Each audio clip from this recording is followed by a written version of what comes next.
Your portion is $1,200. My dad demanded me to pay for the dinner I was welcome at. I laughed so hard the waiter stopped mid-pour. The text came 2 weeks ago. Important family dinner, Saturday 7 p.m. Please come. We miss you. I'm 29. And those words hit different when you haven't heard them in 3 years. Not since I moved across the country after discovering my parents had secretly funded my younger brother Marcus's lifestyle while telling me they couldn't afford to help with my student loans. But people change, right? Maybe this was their olive branch. I flew in Friday night, booked a hotel because staying at the family house felt too vulnerable. Saturday morning, my mom called to confirm. Her voice sounded strange. Wear something nice. It's a celebration. I arrived at Marcello's, the nicest restaurant in our hometown. Through the window, I counted heads. My parents, Marcus, grandparents, aunts, uncles, and someone else. A woman with dark hair sitting next to Marcus, holding his hand. My stomach dropped before my brain caught up. It was Jenna, my college roommate, the woman who'd slept with my then-boyfriend for 6 months while borrowing my clothes, the woman I'd cut out of my life 4 years ago. She was wearing an engagement ring. I walked in anyway. Maybe I needed to see their faces. The table went silent. My mother's smile flickered. Sweetheart,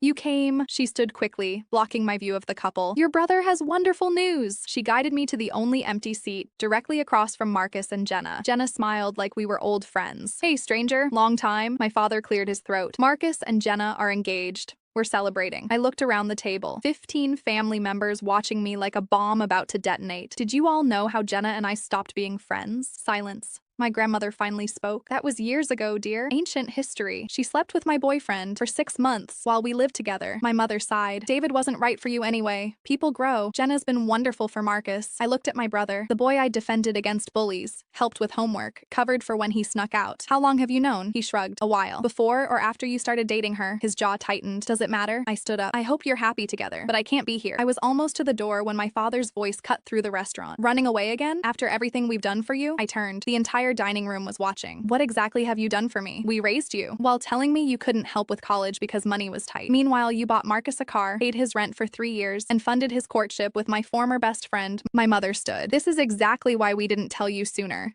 You make everything about yourself. I laughed. That's when the waiter froze mid-pour. 3 days later, my father texted, your portion is $1,200. Venmo or check is fine. I called him. My portion of what? The dinner. You were part of the head count. I was there for 10 minutes. I didn't eat anything. That's not the restaurant's problem. I'm not paying for a dinner where I was invited to celebrate my own betrayal. His voice turned cold. Then don't expect to be part of this family anymore. I haven't been part of this family in years. You just didn't want to admit it. I hung up. The $1,200 invoice is still unopened in my email, right next to the job offer I accepted yesterday. Better title, more money, 3,000 miles away from people who only remember I exist when they need an audience for their cruelty.